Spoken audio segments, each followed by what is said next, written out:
في القلب مشاعر أخفيها قد أشرقت الشمس عليها عن خطط لم أعبأ فيها ستكون.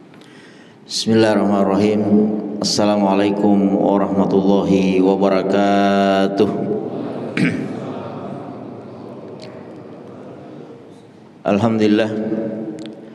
Alhamdulillahi wa kafa, wassalatu wassalamu ala rasulihil mustafa wa ala alihi wa ashabihi asyarafa.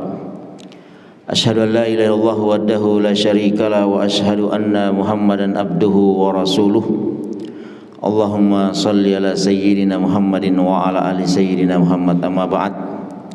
Allahumma 'allimna bima yanfa'una wa anfa'na bima 'allamtana. Wa hasbunallahu wa ni'mal wakil, ni'mal maula wa ni'man nasir. Wala haula wala quwwata illa billahil aliyyil azim. Muaz bin Jabal pernah diberikan nasihat dan wasiat oleh Rasulullah sallallahu alaihi wasallam. Waktu itu Muaz sedang membonceng baginda Rasulullah. Tiba-tiba Nabi mengatakan, "Ya Muaz, la tada'anna dubura kulli shalah." Jangan sekali-kali meninggalkan sebuah doa setiap selesai menunaikan salat 5 waktu, yaitu doa yang masyhur buat kita semua. Allahumma a'inna ala dzikrika wa syukrika wa husni ibadatik. Ya Allah, tolonglah kami, bantulah kami, mudahkanlah kami supaya kami bisa senantiasa berzikir kepadamu, mensyukurimu, wa ala husni ibadatik, dan bisa beribadah dengan ibadah yang baik kepadamu. Ini Bapak Ibu yang dirahmati oleh Allah, minimal 3 hal yang harus kita minta senantiasa kepada Allah. Bagaimana supaya lisan kita senantiasa bisa berzikir kepada Allah, bagaimana supaya kita senantiasa bisa menjadi hamba yang bersyukur apapun situasi yang kita hadapi, bagaimanapun kondisi yang kita alami saat ini, kita senantiasa bersyukur kepada Allah. Dan yang lebih penting lagi yang harus kita minta kepada Allah adalah ibadah yang benar kepada Allah. Karena Nabi pernah mengatakan, ya, fakihun wahidun asyaddu ala syaitan min alfi abidin. Satu orang ahli fikih yang beribadah, satu orang yang salat tapi dengan salat yang didasari pemahaman agama yang benar, itu jauh lebih ditakuti oleh syaitan daripada 1000 ahli ibadah tapi tidak disertai dengan fikih yang benar. Maka mudah-mudahan kita semua hadirin yang dirahmati oleh Allah bisa bukan hanya sekedar hadir di masjid, tapi juga kualitas ibadah kita senantiasa diperbaiki. Amin ya rabbal alamin. Jamaah yang dimuliakan oleh Allah, ada 4 istilah yang sangat masyhur di telinga masyarakat kita di Indonesia ini. Yang pertama adalah orang pintar. Yang kedua paranormal. Yang ketiga kiai bersurban. Yang keempat dukun. Banyak nama tapi ujung-ujungnya itu juga orangnya. Kenapa disebut orang pintar? Ya, karena bisa jadi katanya yang datang ke sana adalah orang yang tak pintar. Ya. Kenapa orang pintar disebut pintar? Karena yang datang orang yang tak pintar. Kalau orang Betawi bilang yang datang orang bodoh, gitu kan. Kemudian disebut paranormal karena yang datang tak normal. Banyak istilah kita, Pak. Dan kemudian juga biasa dipanggil kiai bersurban. Karena Pak, orang-orang ini kalau tidak berkedok agama susah untuk menarik simpati masyarakat. Orang ini kalau tidak bersurban, mana orang percaya? Dukun model dulu dengan model sekarang udah beda, Pak. Kalau dukun model dulu masih mau pakai keris, pakai pakaian dukunnya itu, mungkin orang masih datang. Tapi sekarang, nah itu juga image-nya udah rusak tuh. Makanya dukun ini juga dukun milenial lah ya, mengkondisikan sesuai dengan zaman. Nah, kalau tak pakai tasbih tak sah, Pak. Tak pakai surban tak sah. Bahkan kemarin yang heboh beberapa hari ini kan, entah dari mana anak kiai bukan dipanggil Gus juga, akhirnya para gawagis protes. Ya, paguyuban Gus-Gus ini protes, Pak. Dari mana Gusnya ini? Tapi itulah dukun ini kalau tak berkedok agama susah larisnya, Pak. Makanya dipanggil kiai bersurban, punya pondok, padepokan. Kurang lebih kalau dato kita tadi yang ngobrol, Pak, itu asli pesantrennya. Di sini ada nih UIC, bukan kaleng-kaleng. Kalau yang ngaku-ngaku Gus ini ada pondoknya, ada padepokannya, tapi tak jelas dari mana. Masih ingat kan kasus yang artis-artis yang akhirnya jadi korban yang di daerah Jawa Barat juga. Kemudian yang terakhir, nah kalau di kampung biasa baru dipanggil dukun. Nah, cuma dukun kalau di kampung itu terbagi dua. Ada dukun yang para tidak normal tadi, ada juga yang dukun beranak, jangan sampai salah masuk. Nah, kalau yang dukun beranak ini sunnah, Pak. Nah, itu nggak ada masalah. Tapi yang dukun yang satu ini jangan sampai kita salah masuk. Nah, hadirin yang dirahmati oleh Allah, seperti inilah wajah bangsa kita hari ini. Belum kita selesai membahas masalah Citayam Fashion Week, muncul lagi masalah dukun ini. Kalau dukun jelas dari Rasulullah sallallahu alaihi wasallam, man ata arrafan. Ya, karena kalau dalam Islam itu di Indonesia kan tadi ada 4 istilah ya. Orang pintar, kiai bersurban, paranormal, dukun. Kalau dalam bahasa Arab itu minimal ada 3 nama. Biasa disebut kahin. Ya, kahin. Biasa juga disebut munajjim. Biasa juga disebut arrafan. Arrafan. Jadi 3 itu ya. Munajjim, arrafan, kemudian kahin. Sama semua. Kedoknya sama. Nah, kata Rabi, man ata arrafan fasa'alahu, siapa yang mendatangi arraf, yang merasa tahu, namanya aja arraf, Pak. Arraf. Apa bedanya arraf dengan kahin nanti? Kalau kahin dia bisa katanya memberikan informasi yang akan datang. Hal-hal yang gaib yang berkaitan yang akan datang. Tapi kalau arraf ini adalah yang bisa memberikan katanya informasi yang telah hilang. Makanya kalau ada barang yang hilang, istrinya hilang, anaknya hilang, datanglah ke arraf ini, disebut arraf.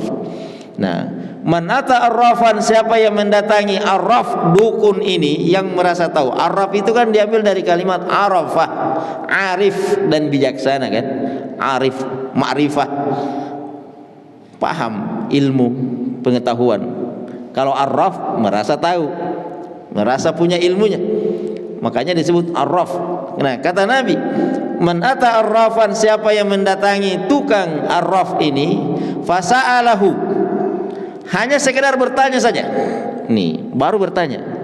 Kira-kira, ya kan? Kira-kira istri saya di mana posisinya sekarang? Baru bertanya, lan tuqbal lahu salatuhu arba'ina yawman, maka tak diterima salatnya 40 hari 40 malam. Ini kalau baru tanya. Hadis yang satu mengatakan, man ata arrafan, siapa yang mendatangi tukang dukun, fasaddaqahu, bertanya dan membenarkan. Kalau yang pertama tadi, Pak, hanya sekedar bertanya, karena biasa ada orang datang ke dukun belum tentu percaya itu, balik lagi kayaknya nggak benar. Nah, itu tak diterima sholatnya itu. Tapi kalau datang sudahlah bertanya, percaya. Nih, Sudah datang bertanya, percaya.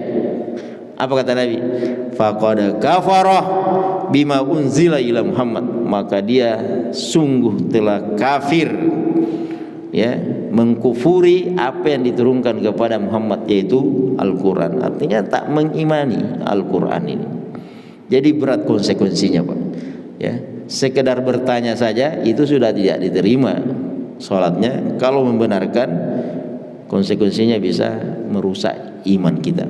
Nah, hadirin yang dirahmati oleh Allah, sekali lagi, seperti inilah wajah generasi kita hari ini. Berat kita bicara peradaban dengan kondisi seperti ini. Makanya kalau kita mau lihat pola Rasulullah Sallallahu Alaihi Wasallam, itu kan ada istilah dari gerakan ke negara.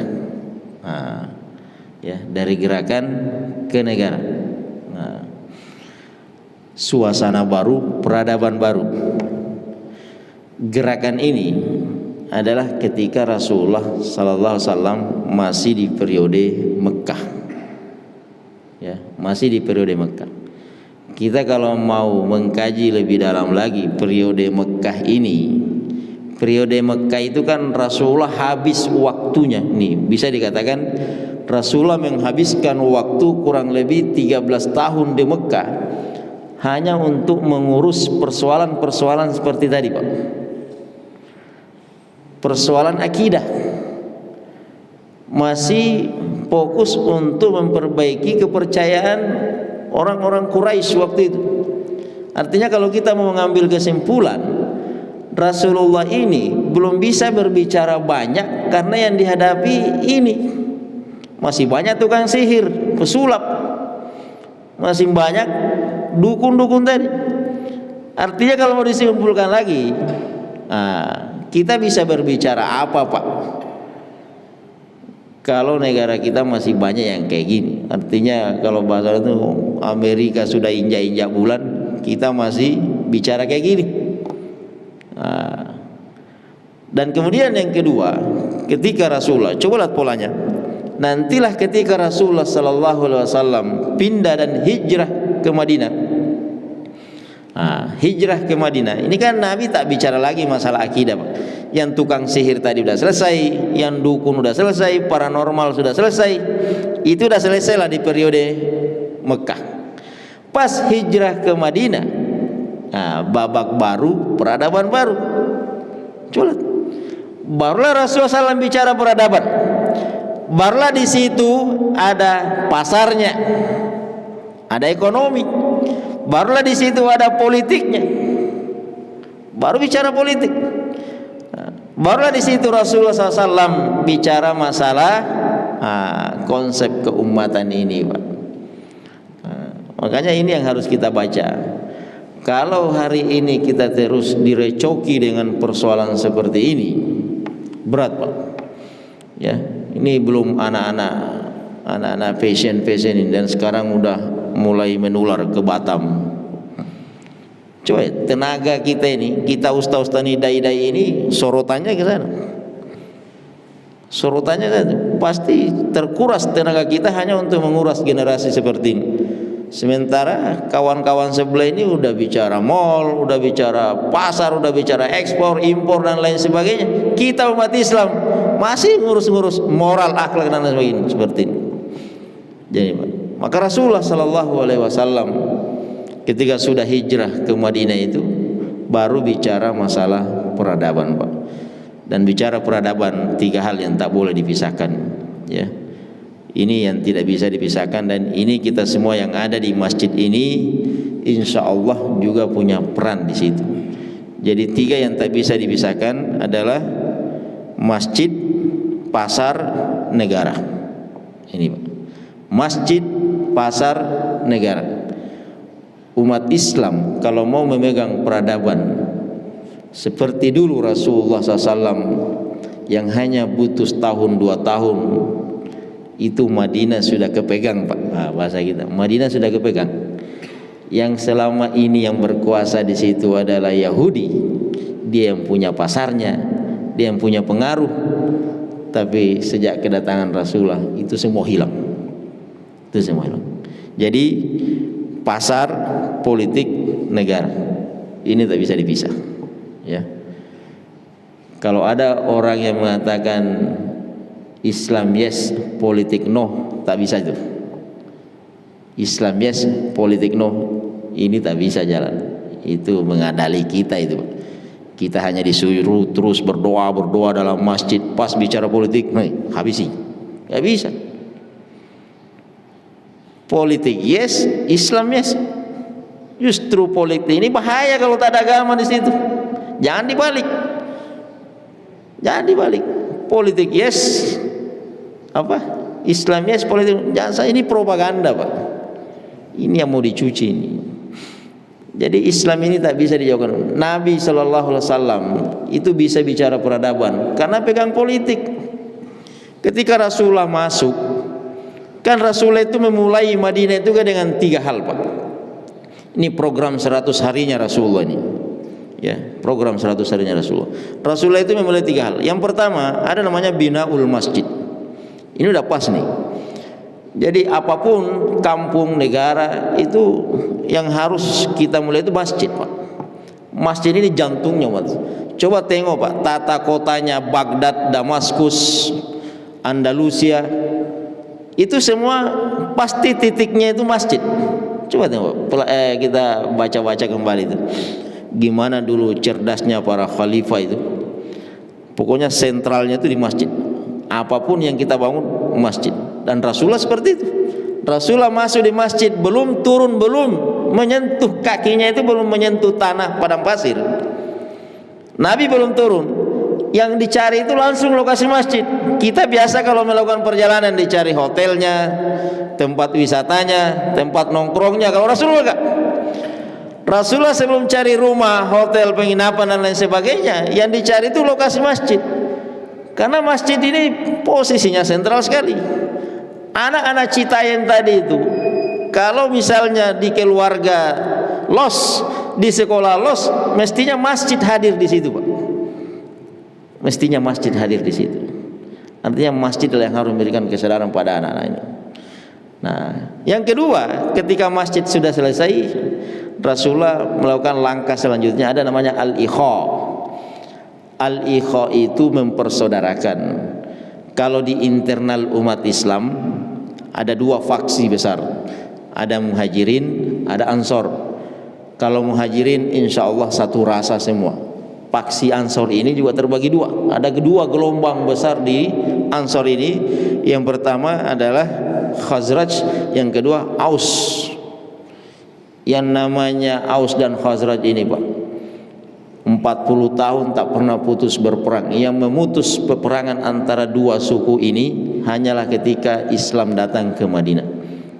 Nah, ini yang harus dipersaudarakan antara Khazraj dan Aus, dan antara Ansar dengan Muhajirin. Ketika ini sudah selesai, langkah selanjutnya yang dilakukan oleh Rasulullah barulah mengikat semua penduduk Madinah ini.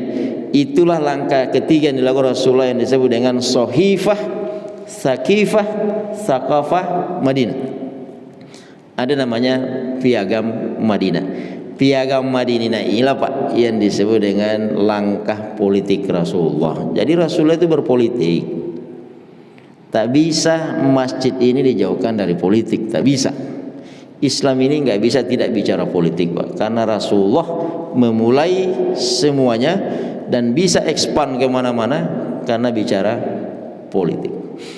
Ini yang bisa kita bahas pada pagi hari ini. Mudah-mudahan ada manfaatnya. Lebih kurangnya mohon dimaafkan.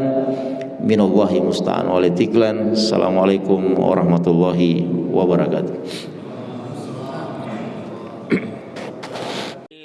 في القلب مشاعر أخفيها قد أشرقت الشمس عليها عن خطط لم أعبأ فيها ستكون